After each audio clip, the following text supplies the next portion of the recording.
नमस्कार.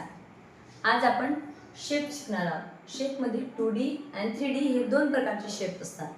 2D shapes हे फक्त आपण कागदावर काढू शकतो, बोर्डवर काढू शकतो आणि ती आपण ओळख करू शकतो त्याची फक्त. ते आपण हातात उचलू शकत नाही, त्याला 2D शेप्स म्हणतात. आणि 3D शेप हे सॉलिड असतात, म्हणजे वस्तू असते की जी आपण हातात धरू शकतो, उचलू शकतो, होल्ड करू शकतो.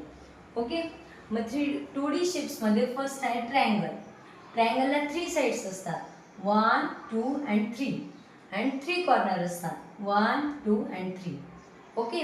नेक्स्ट आहे स्क्वेअर. स्क्वेअरला 4 साइड्स असतात, 1, 2, 3, 4 हे 4 साइड्स आणि 4 कॉर्नर असतात, 1, 2, 3 and 4. आणि स्क्वेअरच्या चारही साइड्स काय असतात, इक्वल असतात. ओके. नेक्स्ट आहे रेक्टँगल. रेक्टँगललाही 4 साइड्स असतात, 1, 2, 3 and 4 आणि कॉर्नर सुद्धा 4 असतात, 1, 2, 3 and 4.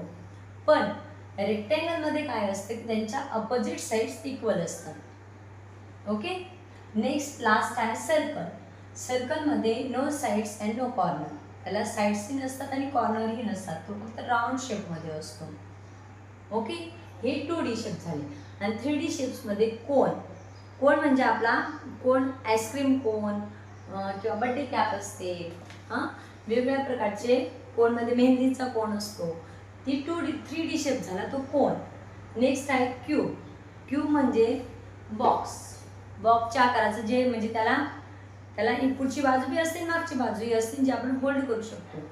क्यूब. ओके. जो आपण आपल्या खेळायचा डायस असतो किंवा मग आईसचा क्यूब असतो. नेक्स्ट आहे सिलेंडर. सिलेंडर म्हणजे आपल्या गॅस सिलेंडरच्या शेपसारखा सिलेंडर की जो बॉटलचा असतो किंवा डब्याचा असतो. ओके. सिलेंडर.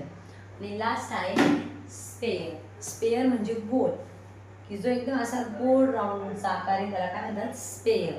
आणि नुसतं आपण असं गोल काढलं, सर्कल काढलं, त्याला सर्कल. ओके. हे 2D and 3D शेप्स.